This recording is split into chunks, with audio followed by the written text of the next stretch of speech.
Hello everyone, welcome back. In this video we are going to discuss about the Joule-Thomson experiment and Joule-Thomson coefficient.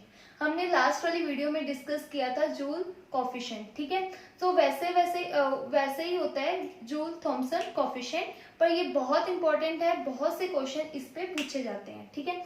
So let's start with joule-Thompson experiment. तो joule-Thompson experiment क्या था कि इसमें gas ली गई, हमने gas ली है, ठीक है, जिसका प्रेशर क्या है P1, ओके। प्रेशर क्या है P1। इस गैस को क्या किया गया, एक्सपेंड करवाया गया, ठीक है। प्रेशर P1 है, गैस एक्सपेंड हुई, मतलब प्रेशर को लो किया गया, ठीक है।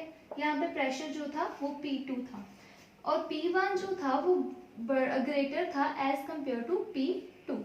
तो गैस को एक्सपेंड करवाया गया from high pressure to low pressure adiabatically. तो इसका क्या मतलब है कि जो हीट एक्सचेंज थी ना, तो हीट एक्सचेंज जो थी वो क्या थी, जीरो थी, ठीक है। हीट एक्सचेंज जो थी वो जीरो थी। गैस को एक्सपेंड करवाया गया adiabatically from high pressure to low pressure. और क्या मतलब उन्होंने ऑब्जर्व किया कि कूलिंग हुई है, so it cooling take place. Except किस गैसेस में कूलिंग नहीं हुई, एक्सेप्ट हाइड्रोजन एंड हीलियम। इस केसेस में कूलिंग नहीं गई। नहीं तो अगर हमने गैस को एक्सपेंड करवाया from low high pressure to low pressure and adiabatically, तो उस केस में क्या हुई, कूलिंग हुई। गैसेस का जो टेम्परेचर, मान लो अगर यहाँ पे T1 टेम्परेचर था, अगर टेम्परेचर T1 था तो यहाँ पे T2 हुआ, और जो T1 टेम्परेचर था वो ज्यादा था एज कंपेयर टू T2, ठीक है। Okay, so this is all about joule-Thompson experiment. अब जूल-थॉमसन एक्सपेरिमेंट, इसका मैंने डेरिवेशन नहीं करी क्योंकि वो इम्पोर्टेंट नहीं है। अगर आप चाहते हो कि मैं वो डेरिवेशन की वीडियो बनाऊं डेरिवेशन पे, तो आप मुझे कमेंट बॉक्स में बता सकते हो, ठीक है। सो हम अब बात करेंगे जो इम्पोर्टेंट है नेट के लिए, गेट के लिए और जैम के लिए, वो है जूल-थॉमसन कोफिशिएंट, ठीक है। क्या इंपॉर्टेंट है, और ये जो प्रोसेस थी ना वो क्या थी, आइसोइंथैल्पिक। क्या थी, आइसोइंथैल्पिक प्रोसेस थी, ओके। आइसोइंथैल्पिक प्रोसेस मतलब ये भी पूछ लेते हैं question, delta H is equal to 0, मतलब कोई भी इंथैल्पी में चेंज नहीं आया था, ठीक है। सो अब हम बात करते हैं जूल-थॉमसन कोफिशिएंट, जो कि बहुत इंपॉर्टेंट है। उसमें बेसिकली हम क्या फाइंड करते हैं कि चेंज इन टेम्परेचर, हमने बोला ना कि कूलिंग हुई है, कि क्या प्रेशर में चेंज आया with change in pressure, so joule-Thompson coefficient.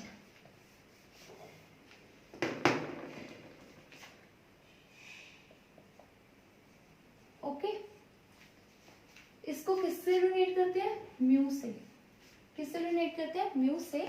और ये इसका क्या फॉर्मूला होता है, जूल-थॉमसन कोफिशिएंट का, mu is equal to, temperature में चेंज आएगा, change in temperature with change in pressure at constant enthalpy. मैंने बोला था ना आइसोइंथैल्पिक प्रोसेस है जिसमें डेल्टा H चेंज क्या था, 0।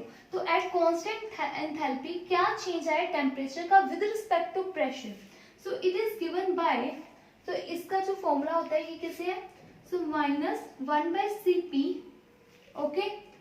यहाँ पे आएगा delta H change in enthalpy with change in pressure at constant temperature.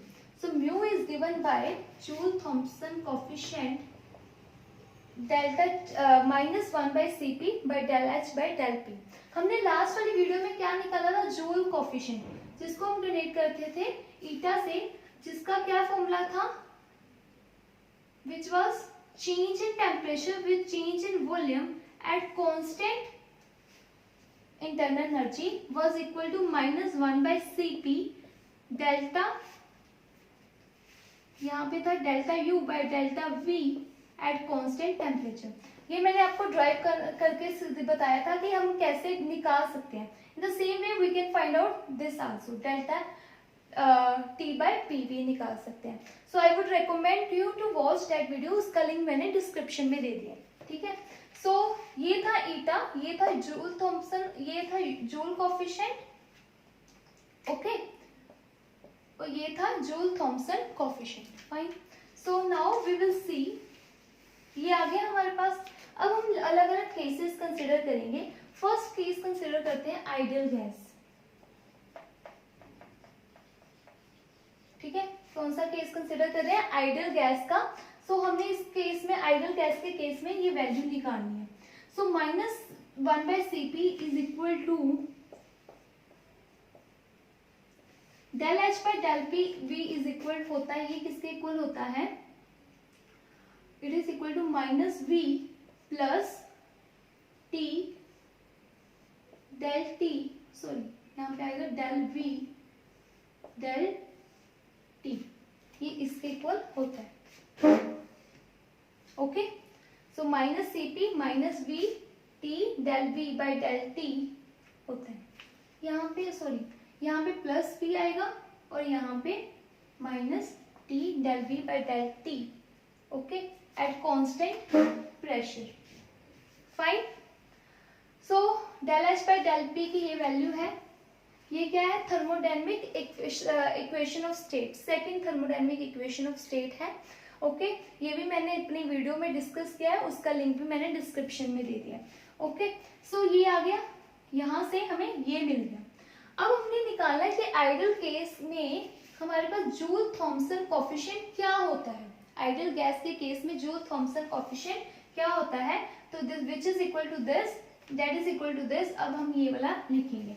So -Cp plus V T del V by del T at constant pressure, okay, ठीक है।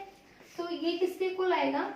इन आइडियल गैस, ये वाला जो होता है ना, मैं आपको निकाल के दिखा रही हूँ, ये होती है आइडियल गैस इक्वेशन। ओके, सो P जो है वो कांस्टेंट है, इसको मैं ऐसे लिख सकती हूँ RT/P। इसको मैंने क्या करना है? डिफरेंशिएट कर देना है विद रिस्पेक्ट टू T। जब हम इसको डिफरेंशिएट करेंगे with respect to T at constant pressure, so Rp क्या है? कांस्टेंट है, ये ऐसे आ जाएगा, del T by del T 1 हो जाएगा। सो वी कैन फिल, इसकी जगह R/P हम भर सकते हैं। So plus V minus T R/P,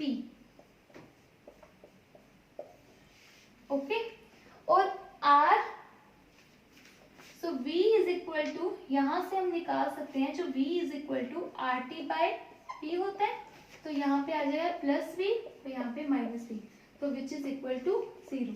सो आइडियल गैस के इक्वेशन में, केस में जूल थॉमसन कोएफिशिएंट जो होता है वो क्या होता है?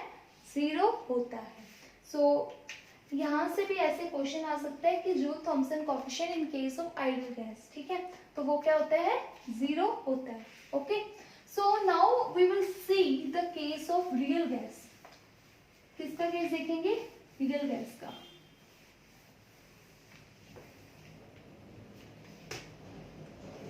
सो रियल गैस के केस में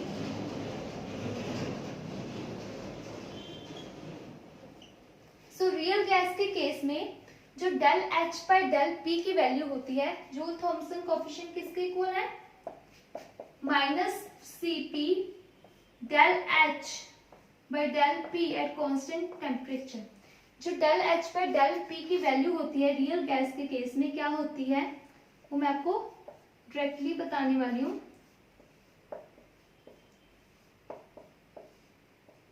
this is equal to B by 2ART, इसके इक्वल होती है। Okay, so del H by del P at constant temperature is equal to B minus 2ART। इसको याद करने का एक इजी तरीका है, मतलब ऐसे फनी सा है but still you can remember. तो यहाँ से हम याद रख सकते हैं, बॉलीवुड में दो एक्टर्स राजा थे। तो ये काफी फनी सा है बट स्टिल आप इसको याद रख सकते हो कि यहाँ से आ जाएगा बॉलीवुड से B आ जाएगा, मे से आ जाएगा माइनस, और टू एज सच, ए से आ जाएगा, एक्टर से आ जाएगा A डिवाइडेड बाय R से R, राजा से R, T से थे से T। So this is a funny way, हम कैसे याद रख सकते हैं इसको। सो नाउ वी विल सी कि delta H by delta P की वैल्यू हमने निकाल ली है। So mu J T, so ideal gas के केस में is equal to 1/Cp B minus 2A/RT।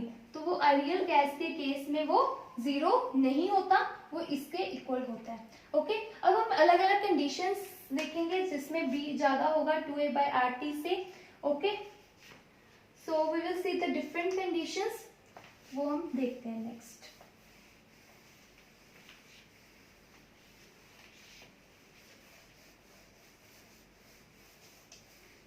हमने कौन सी कंडीशन देखनी है, म्यू से J/T is equal to -Cp, इसको हम अंदर ले जाएंगे माइनस को, तो यहाँ पे आ जाएगा 2A/RT माइनस P।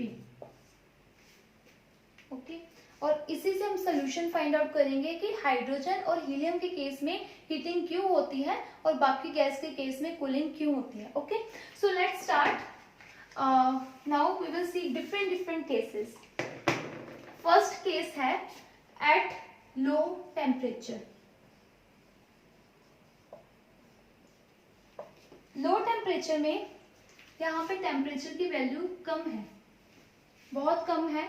सो अगर मान लो मैंने कोई भी नंबर लिया 5 और यहाँ पे मैंने कुछ भी नंबर से डिवाइड किया, उसकी वैल्यू बहुत कम है, जस्ट इमेजिन 1 है, तो ये नंबर जो है वो 5 आएगा। लेकिन अगर यहाँ पे मैं ले लूँ 10 ले लूँ, उसकी वैल्यू ज्यादा है, तो क्या आएगा 0.5 आएगा, है ना, तो 0.5 आएगा। तो अगर ये वैल्यू कम है तो इसकी वैल्यू जो है वो ज्यादा होएगी, 2/RT है। अगर टेम्परेचर कम है तो मतलब 2/RT की वैल्यू ज्यादा होएगी B से।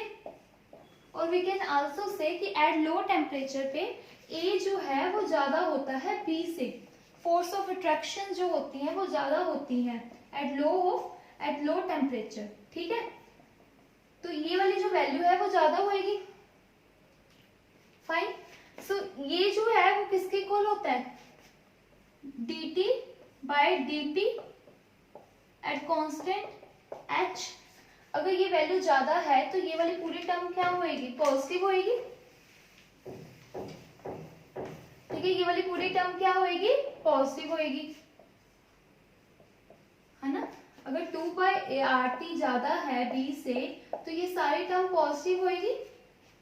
ओके, पर हमने क्या देखा था, चेंज इन प्रेशर था, वो क्या हो रहा था, हमने यहाँ पे हाई प्रेशर लिया था, P1 जो था वो ज्यादा था P2 से, यहाँ पे लो प्रेशर था जब गैस एक्सपेंड हो रही थी, मतलब कि final pressure P2 minus P1 जो था वो क्या था, नेगेटिव था, मतलब dP जो है वो नेगेटिव है, पर ये ओवरऑल टर्म पॉजिटिव है। तो कैसे पॉजिटिव हो सकती है, अगर dt चेंज इन टेम्परेचर भी नेगेटिव हो, और चेंज इन टेम्परेचर नेगेटिव कब होगा, अगर T2 जो फाइनल टेम्परेचर है वो लेस होगा T1 से, इनिशियल टेम्परेचर से। ठीक है, तो इससे क्या होगा, अगर इनिशियल टेम्परेचर से T2 कम होगा तो क्या हुई, कूलिंग हुई ना, तो इस केस में क्या हुई, कूलिंग। तो at low temperature cooling take place. ठीक है, लो टेम्परेचर के केस में क्या होती है, कूलिंग होती है। एट लो टेम्परेचर कूलिंग होती है। Fine, so next case consider करते हैं, ये तो हो गया फर्स्ट केस। सेकंड केस क्या होगा, अगर मान लो मैंने हाई टेम्परेचर लिया, ये था लो टेम्परेचर वाला केस था ना, मैंने सेकंड जो केस लिया वहां पे मैंने हाई टेम्परेचर लिया। अगर हाई टेम्परेचर होगा, ये वाली फैक्टर है ना हमारे पास 1/Cp 2A/RT माइनस B, तो अगर हाई टेम्परेचर है तो 2A/R वाली जो टर्म है वो कम हो जाएगी, क्योंकि ये वैल्यू नीचे वाली वैल्यू ज्यादा होगी तो ये कम हो जाएगी, और मोर ओवर B की वैल्यू ज्यादा होती है A से एट हाई टेम्परेचर। सो ये वाला जो पूरा फैक्टर अगर ये कम होगी, ये नेगेटिव में है, नेगेटिव वाली ज्यादा होगी, तो ये क्या आएगा, नेगेटिव आएगा। ठीक है, तो नेगेटिव आएगा, नेगेटिव आने से मतलब जो dt/dp है वो क्या होगा, नेगेटिव। नेगेटिव कब होगा? dp तो हमें पता है कि ये नेगेटिव है, पर dt क्या होना चाहिए? पॉजिटिव। dt पॉजिटिव कब होगा? अगर T2 ज्यादा होगा T1 से, मतलब इस केस में क्या होगी? हीटिंग होगी।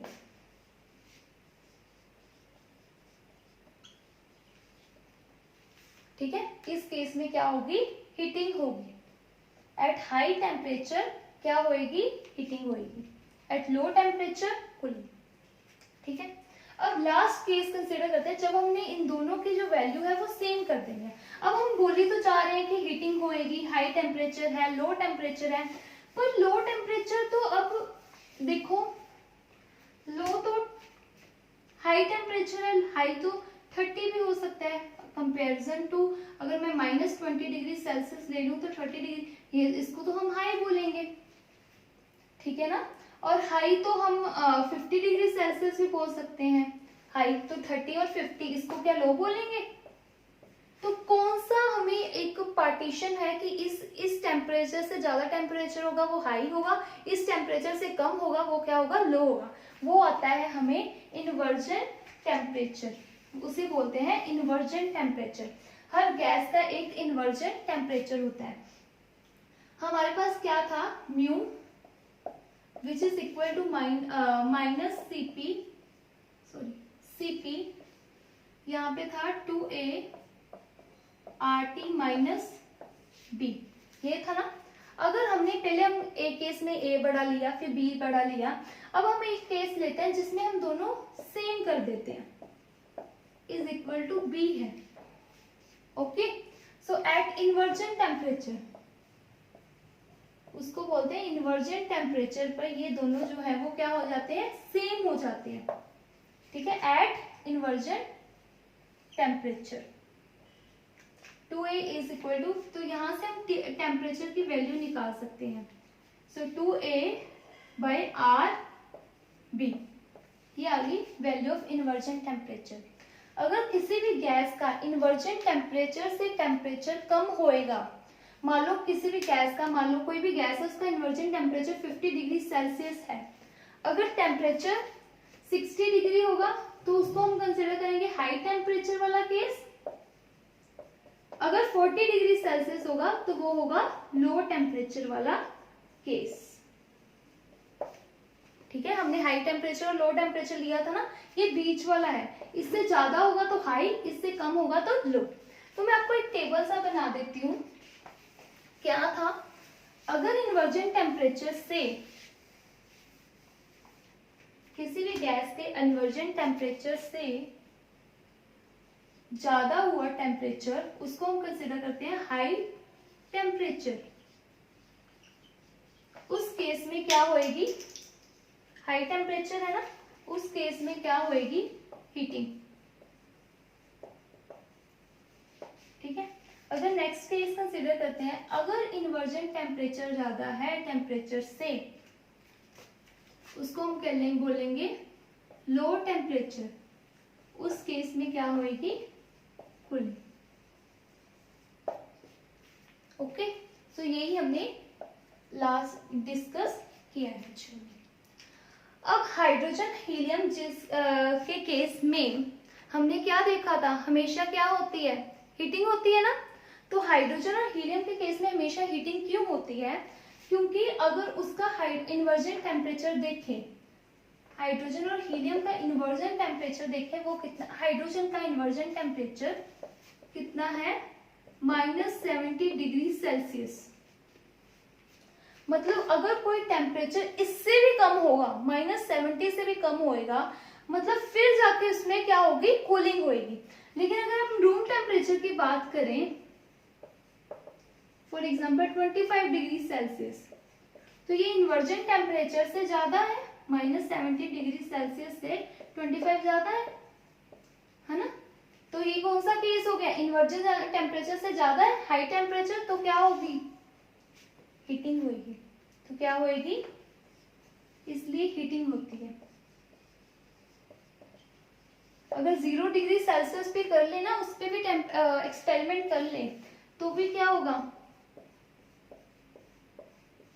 तो भी क्या होगी? हीटिंग ही होगी। वैसे ही हीलियम का भी जो इन्वर्जन टेम्परेचर है ना, हीलियम का भी वो भी बहुत कम है, मतलब हमें उससे भी कम टेम्परेचर करना पड़ेगा फिर जाके जो है वो कूलिंग होएगी। जैसे अगर मैं आपको एक एग्जांपल लेकर दिखाती हूँ, इन्वर्जन टेम्परेचर पे भी क्वेश्चन पूछा जा सकता है कि इस गैस का आप इन्वर्जन टेम्परेचर निकालो, आपको ए और बी की वैल्यू दी हुई है, ठीक है, वो भी क्वेश्चन आ सकता है। सो हम बात करने वाले थे कि अगर मान लो किसी का भी गैस का इन्वर्जन टेम्परेचर 25 डिग्री सेल्सियस है, किसी भी गैस का इन्वर्जन टेम्परेचर कितना है 25 डिग्री सेल्सियस है, अगर हम एक्सपेरिमेंट कर रहे हैं हम 30 degree Celsius, sorry 20 degree Celsius पे, मतलब जो इसका गैस का इन्वर्जन टेम्परेचर से जिस पे हम एक्सपेरिमेंट कर रहे हैं वो क्या हो गया, कम होएगा, तो क्या होगी कूलिंग। लेकिन अगर हम एक्सपेरिमेंट 30 डिग्री सेल्सियस पर करेंगे तो वो इन्वर्जन टेम्परेचर से वो वाला टेम्परेचर ज्यादा हो गया, तो अब क्या उस केस में क्या होएगी, हीटिंग, ठीक है।